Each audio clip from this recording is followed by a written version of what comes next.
So welcome everybody. I'm Chris Fry. I'm on the IIF board, and it's my pleasure to introduce Trevor Sidery. He's going to be our speaker for the next hour. Trevor leads the forecasting group at Tesco. He's been there since 2014, and he has a PhD in math and astrophysics from Southampton. University of Southampton. So please join me in giving a warm welcome to Trevor.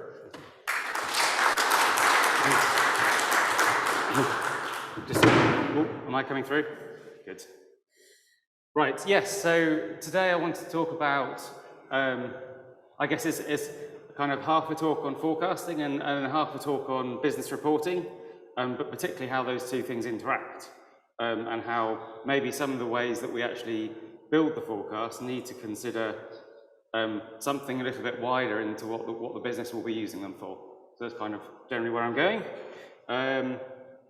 We'll do a little bit of roundabout of talking about each of those segments separately and then come back and bring them together. So it should be. Of course, the obligatory slide to explain the company I work for. So I work for Tesco. I guess they're mostly in the UK, but also scattered around other places.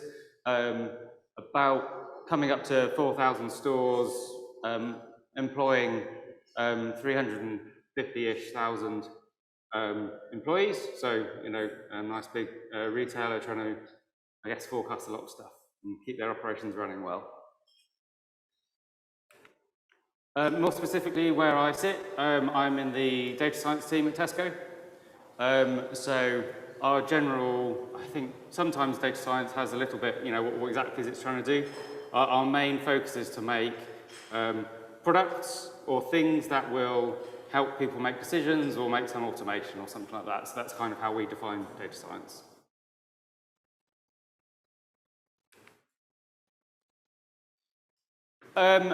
Now, I guess, so with something, a company like Tesco, obviously there are lots of bits and pieces to our operation. So maybe that might be, and I guess data science basically ends up throughout all of this, and as does forecasting. So we have things like workforce management, commercial, so actually how we're talking with suppliers and things, property, where are we going to put stores, you know, have those stores come to the end of their life and this kind of stuff. I won't go through all of these. One little note probably just to kind of give you context of where I sit. So supply chain, I guess, is where we typically think, okay, that's retail forecasting. That kind of, I need to make sure that something is on the shelf tomorrow. That's not actually where I sit. So there is a dedicated team that just has to make sure that works, and that must not break, you like, because you know you need to make sure things are still going to the store. Within data science, we sort of sit with forecasting over with everything else. In particular, we do quite a lot of stuff with finance, understanding things like budgets, or which feeds into things like workforce management, you know, payroll, and all that sort of stuff. So it's kind of just to kind of give you context of where I'm coming from. So I guess forecasting, I want to talk here about it being a diagnostics tool for the business. So again, not specifically that operations piece, but that the forecasting really should be built all the way through the company and how it's running and how it fixes issues.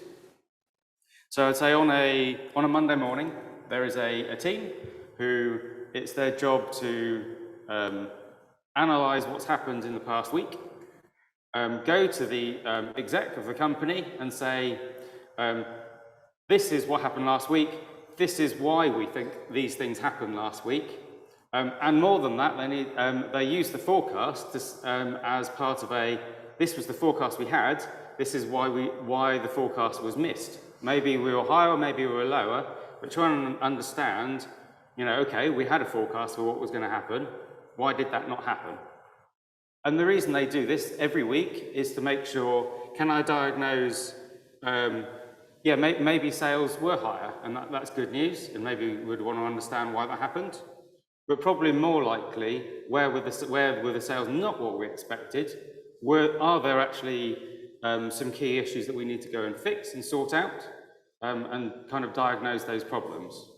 And so really using that forecast as the baseline, this is what I expected to happen, that's not what happened, I need to now understand why. I guess I've also put down like promotions. So obviously the people that are setting promotions will also have had their idea of how big those promotions should have been, and will have, if you like, got those promotions signed off by saying this is the impact they'll have. And again, you know, did those things come through? And so could customers find ice creams on hot weekend?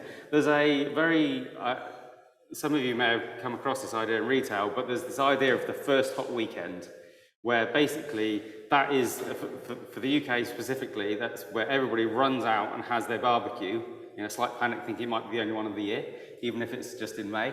But you know, and actually, just for instance, that week has a very high, you expect to have a very high impact on your sales. And if it didn't, again, do you need to diagnose where there are supply chain issues? Do you need to kind of fix those things for next year, or whatever's going on? Just some examples of what's being talked about. So first, I'll do a quick overview of what we do with forecasting with finance within Tesco. So this is the picture I usually show. This is a few years ago, before data science was kind of in the picture. We had, so there would be a team that would look over the overview of Tesco. So really those things like big marketing campaigns that were going to come up, making sure, this is really where you had the interaction with the exec of understanding, okay, the exec saying, well, we're going to push this marketing campaign in, okay, what's the rise going to be, what's our budget for the coming year, you know, can we deal with all those things? There was then a breakdown to stores. So we have 3,000-4,000 stores. Each of those we need to understand their sales patterns. So we need to know how many people should be actually employed in those stores week by week, effectively. Separately to that, there were a group of people, kind of the buyers and the sellers, who are making their own forecasts as to kind of, you know, what do they expect their sales to be? And they tend to have a kind of a balancing act they do, where you can kind of increase sales, you can increase in terms of quantity or value or profitability. And these are things which must be balanced. And so they tend to have targets so that they can that helps inform them to balance out these things. And again, the forecasts tend to feed into what those targets should be. So that's how that all interacts. But of course, then what happened is all of these different people making forecasts, none of it was aligning. And so then you had a bunch of forecasts which nobody was quite sure which one they should be taking as the standard. And so the idea for data science was to come in and bring this all into one thing, automate it, put, you know, more robust statistical methods behind it, and have something that kind of people could feed into, but everybody had the same picture. So that was kind of where we entered. I won't talk too much about this because I guess it's the normal thing for practitioners to come in and talk about their system rather than forecasting, but just sort of the general approach we've taken is it's in-house. We've made our own framework, with the idea being that you can then move that framework around other problems as well. Obviously we have data feeds, processing, some automatic model selection, choosing, well, in the first case, I guess the first instance we did the best model to use the forecast. That's not necessarily what we always do, but it's kind of, if you like, the pieces that we can now swap in and out. And then, of course, actually you just need to make sure that the end user has the forecast in the format that they need it and the bit at the end, so that's the post-processing. Also, I would say within post-processing, that tends to be where we fit in judgmental adjustments as well. So trying to feed in judgmental adjustments so that they're in the system, we can capture them and we can understand, you know, have they made the models better, or maybe in some cases they do. I think for us, we particularly find that high-level stuff, so where you've only got like, say, 20 forecasts that they're trying to make at a high level, they're pretty good at understanding that, and as soon as you break it down to stores, there's just too many forecasts for people to focus on, and the automation really comes into its own.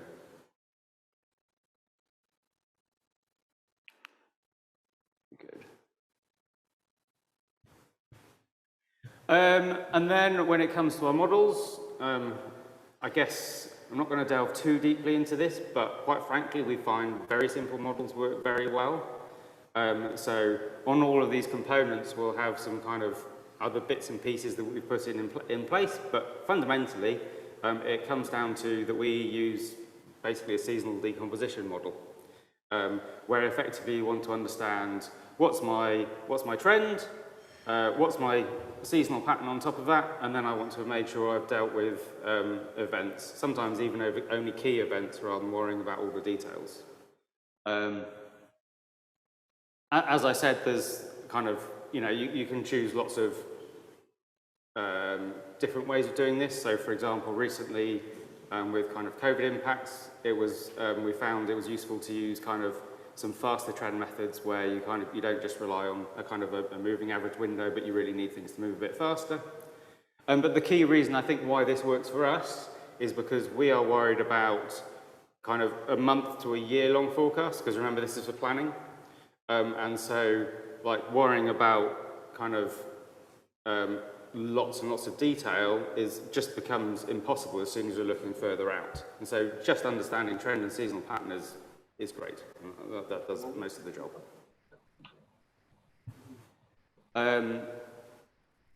Good. Yes, so that's the model, and I think reasonably too bad. So the other side of this is the reporting side. Now again, this is somewhere where, as data science, we've come in to try and help automate it. And what do we mean by the trade report? So effectively, what we want to do is understand, last week we sold a bunch of stuff. Can I understand why I got that number? So, for example, we have on the right, I've kind of put this a mocked up waterfall chart of we expect that the business has some kind of underlying health, is usually what we call it. It's kind of a standard sales where basically doesn't include any of the other bits that we're worried about. Maybe there was a weather impact, so bad weather might have reduced sales last week. Promotional activity may have been particularly high this year, and so actually you expect that to increase your sales. Events, so Tesco events, things that we've been doing ourselves. Maybe that might be big displays in the front of some of the stores. And then finally, external events would be those things like Easter, the things that are not within internal to Tesco, but something that's coming from outside. And then finally, you hope that all ladders up to what are the sales, what actually you saw as the sale, and try and break that down. Now, in terms of making this automated, I guess one of the key issues is that to some extent, this it's almost you can go as far as saying it's a lie. Like it's really hard to be able to say that I know exactly what the weather impact is. I can make some models, I can make some inferences, but the reality is there's always going to be some modeling component. So prior to, let's say, data science coming in and trying to automate this, there will still be some people trying to do some, bits of analysis along the way to see, okay, how does this, what's been happening, but you can't actually say what's the truth. All you know is actually what's the sales. So that's one key issue. Even with your automated thing, you're never going to capture everything. So you're always going to have actually still that team of analysts who are going to have to deal with those extra bits and pieces. But of course, if we do get an automated model working, then that takes a lot of kind of the grunt work out of this piece. and hopefully you've also got you can start to improve over time because you can add on to the model rather than having to redo it every week. I think there's two general ways that people will approach this. So you can go down an A/B testing route. So that's where you're going to say, something happened last week. So a good example is you might have massive snowfall that disrupts a lot of people being able to get to the store, or supply chain getting to the stores. And if you're lucky, there's a few stores down in Devon or something where the weather was warmer. They can be used as control stores to see actually what was that weather impact on everything else, and have an actual trial and control. On the other hand, of course, the other way that you can go about this is that you can make a model and say, okay, we're going to model weather, and then when that weather happens, we can kind of say, well, that's just an extra data point in us understanding what weather impacts do. It's slightly less, you're not really quite so laser focused on a specific event, but you're trying to understand the general phenomenon. So these are kind of general two approaches. Now, the one on the right is nice and easy for automation. The one on the left is very hard because you always need to be able to define your trial control for every single thing that happens. So you're almost going back down the analytics route. But similarly, the stuff on the left is very heavy intensive for an analytical group to be able to do all of that work as well. There's one thing that that's often talked about is clean weeks. So this is the idea that here was a week where nothing much happened, let's kind of use that as our control, but in reality there's no such thing as a clean week in retail. It has promotions going all over the place, weather events happening and everything. So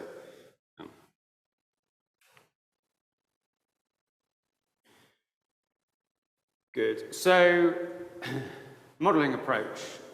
So as suggested, we're going to go down the kind of the regression type route and try and understand the modeling. What we actually do on top of that is then to allow the model to flex. So if you've got a particular week, you've got some sales, we're going to allow the model to flex to say, well, actually, I've had, my uncertainty, say, in my promotions is a bit high, and actually the sales was a bit higher, so I'll allow promotions to flex into that gap. But you only allow it to go so far. There might still be some bit which you say, I can't explain it, and that's the perfect place to go and hand over to the analytical team and deal with that. And so, yeah, you get something like this, where kind of looking over the past few weeks, your model's going to fit, and say, well, this is bits we think is unexplained, this bit's due to weather, this bit's due to an event that happened, or whatever else is going on. And that kind of becomes your automated way of doing that piece of diagnostics work.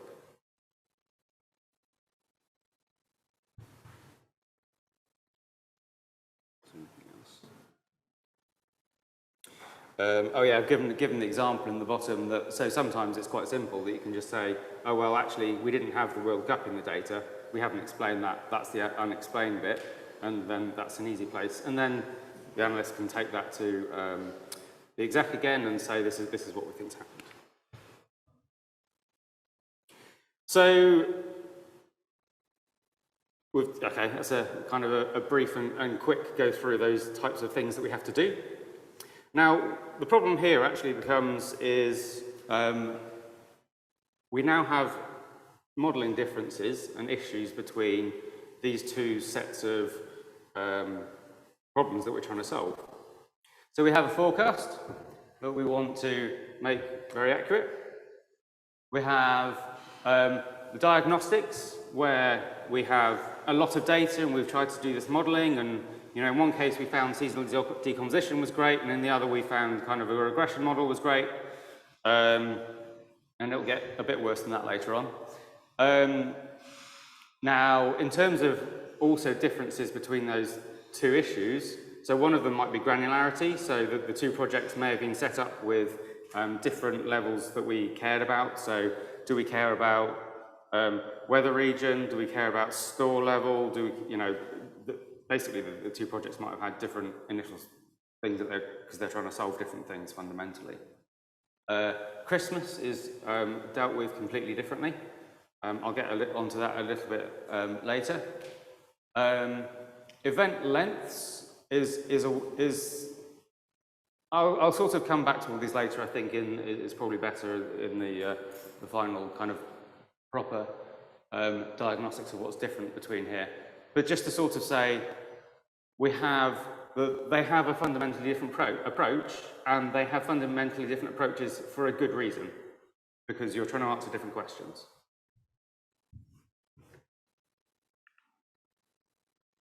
And then we come on to variance to forecast. So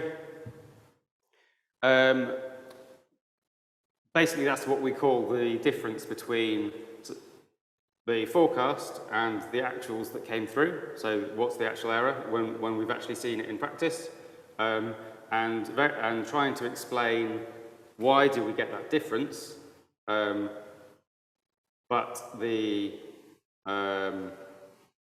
language that the business expect to use is that of the reporting stuff. So we need to understand why each of our forecasts was inaccurate once we've seen what happens. And this needs to be linked to the drivers in the trade report, where driver here is the weather, the event, or whatever's going on. So just to kind of pause to get to this point, this is reminding everybody this is what the problem is. Yep. Is it possible to explain what is Tesco events? Any examples of what a Tesco event would be? Yeah, so they have see, they're kind of linked to promotions, but they're not quite the same. So a promotion will just simply be, you know, I've got a price reduction or something like that. But a Tesco event might be, it could be a massive marketing campaign, but it could also be something along the lines of they basically have a seasonal, what do you call it, campaign calendar, where, you know, your campaign for this month might be barbecues or camping or something like that, where maybe not everything's promoted, but it is promoted in terms of it being obvious, you know, put front of store for the customers to have a look at. Thank you.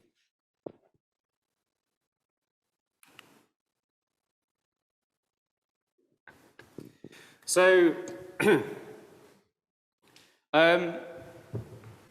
okay, so we're now getting to, okay, well, what do we actually do with this? How can we explain this variance with the forecast? Do we actually, do we as forecasters even think that the report is useful to us? And actually then, how do we propose this to the business? Sadly, I'm not going to answer everything. There are some bits effectively where, yes, we know what can be done or should be done, and there are other bits that there's very good reasons why we haven't worked that one out yet. So I shall speak about all of them. So what we found, so events are a good place to start, and something that we can deal with. So one thing you can do is, because if you remember the business is very attached to their weekly reports, and we now have an automated way of analysing the past sales history. We now have models for that regression.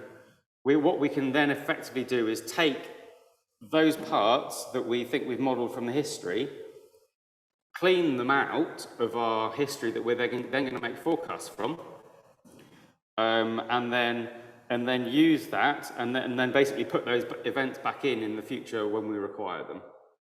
So, I mean, this is kind of pretty similar in some ways to how we might, you know, a way of dealing with events anyway in forecasting, but we're just going to explicitly use this reporting so that we have everything aligned. So the drivers that we have in one place really are in both places. So yes, the picture there is, yes, on the left we've got our general time series in blue and then the forecast in green. We've seen that there's some event in the month of March, which will be, in this case, Easter. We've worked out what the Easter uplift is according to the analytics model, we've cleaned it out, used that to project forwards, and then added Easter back in. So I guess reasonably standard.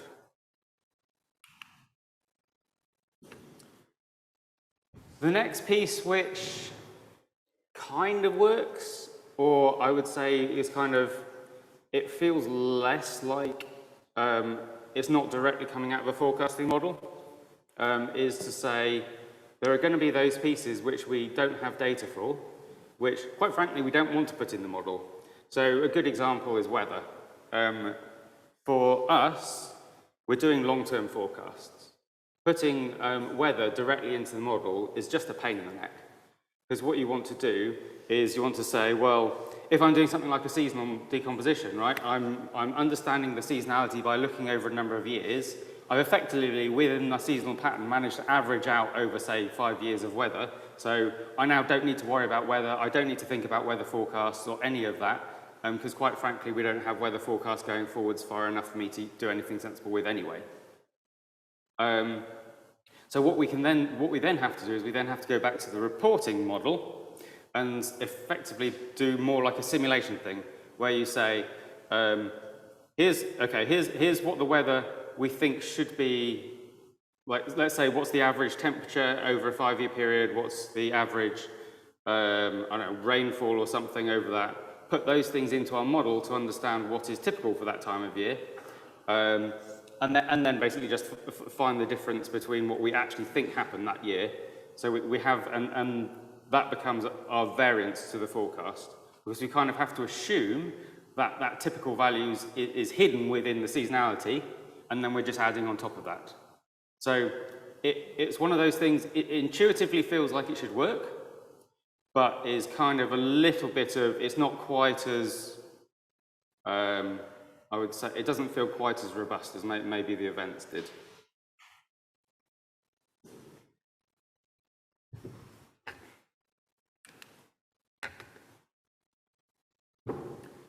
And then we're just into the stuff where it's just, really is a pain to work out what to do with. So again, coming back to, so this was the stuff I kind of skipped over earlier about, the differences in how we model Christmas is a very good example. So for those of you not familiar with kind of retail patterns, what happens at Christmas is basically you start getting an uplift in your sales from about November. And that there's a slow rise, and then it kind of, then suddenly a peak that's, around like basically Christmas or the week before Christmas, somewhere around there. So that's kind of your general shape. Now, if you're forecasting, we have to do a couple of things. So one is Christmas as an uplift is entirely hidden, almost entirely hidden within our seasonal pattern. The only place it is not is the week of Christmas itself, or maybe a couple of weeks around, because Christmas might land on a Monday or Tuesday or Wednesday, and so your exactly when stores are closed changes, like the week of the year, might shift just by 1 week, or things like when's the heaviest shopping day, because people tend to shop for all their food like 2 days before Christmas effectively. So did that land on it matters if that landed on a Sunday or a Saturday as to what those uplifts are going to be. So forecasting wise, mostly seasonal pattern, Christmas is a single week. For the diagnostics, actually the exec really care about the whole of the Christmas uplift. So you have to do actually something else. You have to say, here's my underlying health of the business, which the majority of the time will include, from a forecasting perspective, will kind of include both your seasonal and your trend. But now we have to extract Christmas from that. So you work out, you go up to November, you fix your underlying and say, we're not going to do underlying anymore. We now have to assume that everything's going into our Christmas uplift. And that tells you, and then kind of model your Christmas uplift on top of that. So kind of you have to, again, a little bit of trickery. And as I said, there's no truth to these things, right? You have to kind of, you're trying to inform people, but it's not necessarily exact.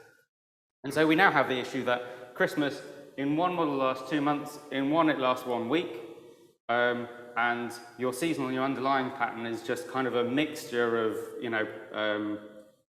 so in one you've split out underlying promotions and Christmas, in the other, actually that's just all hidden within your seasonal pattern. And so this, for us, feels like the real place where, like, how do you actually reconcile these things? Now, one idea might be that you almost go down the route of trying to use your analytical approach just to make your forecasts. But then this is going to bite you when you have to actually, if you do that, then you have to go full on and you have to start modeling things like weather that you really don't want to. Or there's just going to be some fudge and you just kind of have to make up some narrative around things, which also isn't great. I think the talk was slightly shorter than the full hour, but I think this is basically it. So we have these two things. The forecast doesn't exist just to be a forecast. It exists to do a whole bunch of other stuff. And those things have to interact, and you have different objectives that you're trying to actually match up to each other. And then at the end of it, you can very quickly end up with something that doesn't really fit together. It does two jobs very well, and then does the kind of the third job kind of so-so.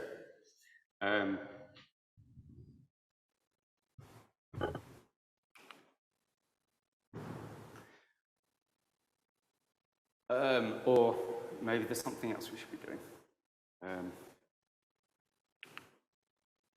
And I'll finish there, leave the usual we're hiring slide up.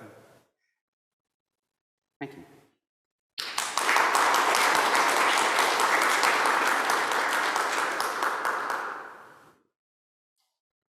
Thank you so much, Trevor. And we have one question already.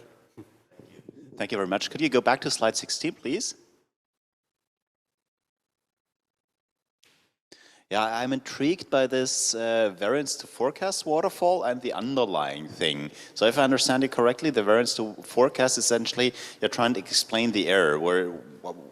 Where did the difference between the forecast and the actual come from? Yep. And so you say that there is some underlying variability, forecast error variance, something like that. I find it interesting to see that your management accepts that and understands that. You've trained them well, really, because most times it's very hard to make people understand that there's residual variation that you simply cannot explain. And that was going to be my other question, because I see the temptation in all of this to kind of write the story afterwards, what happened, essentially like the stock market commentators. Here's why the stock market went up and went down yesterday, and of course you will always find a nice story, sure. But the proof of the pudding is in the forecasting, really. Can your story actually help you do better forecasts? And can you say something about how you navigate this tension? Sure. I think, well, so in terms of, I guess in terms of people understanding that the forecast isn't always going to be accurate, I think there's just, effectively that's been a long time of just seeing that variation and understanding, and I guess people have got used to the idea that, effectively they get used to the idea of a certain tolerance they expect. So that obviously has issues when you get to stuff like COVID and stuff, where that all just flies out the window. But I think to some extent, the people that own the forecast are much closer to the business than we are. We're providing all these tools, but fundamentally the people that are owning both of the results of the output here are kind of are much closer to kind of the business side of things. So that there's kind of almost that they're responsible, and so there's a bit more of a bridge there. I think that's probably. What was the other second part?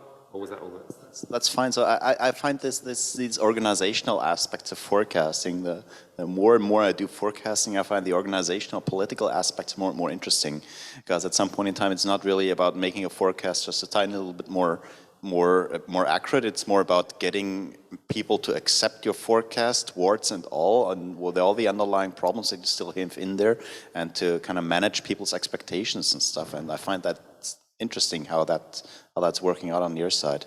And actually, just one or two more comments. One comment is that thing you mentioned in passing about the first warm weekend in the year and people having their barbecue craze. Yeah. That's an example I gave yesterday in my workshop. I explicitly mentioned Tesco, okay. So thank you for saying that. And the other one was, I don't recall. Sorry, I'm getting old.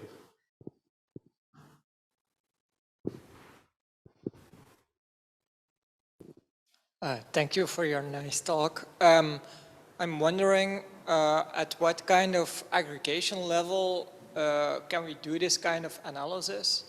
So, I mean, is this like for an individual product or is that at a higher It's level? higher. So very much when you're getting to the financial forecasts, we care about store level. But when it comes down to products, it's because that fundamentally feeds into target setting, you go down to the level of the person who's doing the buying and selling. So we've got kind of buyer groups, and that's the level you need to go down for these things. So it's not all the way down to product. But like if there was an issue, you would still be able to go down to that buyer and say, okay, have you got, is there a supplier, something gone wrong, and do that diagnostic. So. Yeah, and I was also wondering, what in the case of more intermittent time series, basically? Can we also do this decomposition in such a case? I mean, because we're not going all the way down to products, we don't have that issue, basically. And yeah. I don't have that to worry about intermittent forecasts for this. So I haven't tried to see I'm sure the plethora of extra issues you would get. But yeah. Thank you. People back. Thank you. I think it's great to explain the deviation with your model. And I'm wondering, for the baseline model, for the forecasting approach, you have a rather, let's say, simplistic sure. Modeling approach. And the question I have is, well, we are all talking about explainability. Is there no need to make the actual forecast more explainable and to dive into more detail there than just looking at season, trend, and events? Sure. I mean, I guess as far as, I mean, that's partly why maybe, with maybe some of the events and that breakdown, that we should be using a few more of those and understanding, kind of marketing campaigns or whatever else is coming through, and maybe those could be pushed through the model in that fashion. But I think in terms of like this, I mean, in the end, it sort of just ends up getting that where I've called it events, right? That could be a whole lot of stuff that you're, looking at. So. Maybe I could ask a follow-on question. Do the managers, the sales managers, or the forecast managers don't care too much about the explainability of the forecast, and are they more interested in the deviations? Could that be a reason? I think for the explainability of the forecast, the point at which they care about it is only when it goes wrong. So, as long as it's doing a reasonable job, it's not quite so high a priority. But then that becomes more high priority when. I mean, actually, at the moment, for instance, I guess people are caring about it more because as we're coming, especially with long-term forecasting, coming out of the pandemic, then obviously it's bringing those models back to working, having had a trouble, then something we need to, yeah. Thank you. Hello, great presentation. It sparked a lot of ideas. We're trying to do something similar at LinkedIn. And I had a few questions, especially regarding the forecasts and actuals on this chart. How often do you retrain the model? So for the one on the left, kind of vaguely monthly. So it's weekly. The forecast is weekly and actuals comes in weekly, but you train the model on a monthly level. So every month, at the beginning of each month, you retrain the model with the latest data. As in that's for. So when I mean that, I mean because remember at the beginning we had the scoring part was separate to the. So I have a whole, but my model selection happens once a month. My model retraining happens every week, effectively. Got it. If the model retrain happens every week, wouldn't the forecast take into consideration too much of the latest downside? Like, if we're trying to use this as like an anomaly detection, then we want to know, we want the model to kind of hold its ground for a while before it starts to adjust with the latest movements. Sure. Have you considered? I can't work out if that's true or not, because as long as you haven't seen what's happened next week, I think it's still valuable. But that's, in practice, that's not what happens anyway. So we're outputting every week, but finance will have its own cadence for how often it needs the forecasts. And so we'll effectively take, I mean, once a month, basically, they'll go and say, okay, this is the forecast we're going to use. That's the one we're going to put our judgmental adjustments onto. That's the one we're going to lock down. So it's not we're providing the forecast as up to date as they like, but they take it when they need. The other piece is that when we lock down a forecast, it's usually for a month ahead. So effectively, the next 4 weeks is thrown away anyway, because you can't change the business operations, because again, we're not doing stocking, we're doing operations where you need to kind of hire more people or something. That all takes time. So the next kind of 4 weeks is sort of irrelevant to the forecast. It's only after that you can actually do anything useful anyway. Got it. Thank you. The other question, if I may ask, is regarding the variance waterfall. How did you quantify the exact numbers to how you get to the total variance? Sorry, So how did we quantify here that the weather attributes to 2 and promotions attribute to -3? Yeah, so at that point you're talking more kind of like a, well, regression model or whatever else you want to use, where you've had to model what that event looks like. And so that's what I'm saying, when you say, okay, now I actually know what happened last week, that's the impact I would expect that to have. And we allow this kind of flexing in case it feels like, okay, a little bit of flex is allowed, because if each event on its own won't be exactly the same as all the previous. But All right, thank you. Any other questions?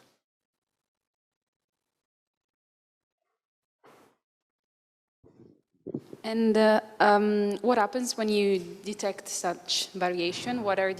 Are there some automated actions that you do to improve the model so that you deliver better models next time? yeah, so I mean that is much more kind of the process of data science rather than anything automated, in the sense that if some big things come up and we think actually that they may repeat, then that's something you have to say, okay, we need to set aside some time to put that into the model and see what we can do with it. So it's kind of more just general the ways of working rather than something automated in the background. And if I can ask a second question, do you provide only point forecasts or also prediction intervals of your predictions? For the forecast, it's just the point forecast. Which is, I mean, it's a fair shout for this stuff, because you kind of think, well, actually, if you knew what the wiggle room should be, then that helps you a little bit say how close was I to the sales. I think with this stuff, we have put the wiggle room in on the diagnostic side, but not on the forecast.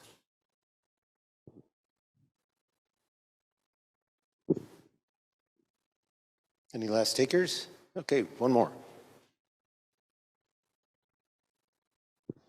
Thanks, really interesting talk. I was just wondering if you'd noticed any interesting interaction effects in your kind of progression. What exactly, do you want to give what sort of thing are you thinking about?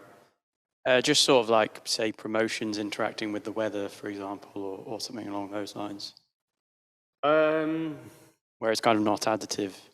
Yeah, not really. I mean, if with that sort of stuff, I guess you can put it into the model just by making a feature, which is kind of the combination of them.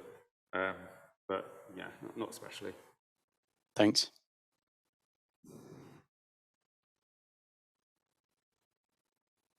Okay, I think we're about at time. Thanks, everybody. Thank you again, Trevor.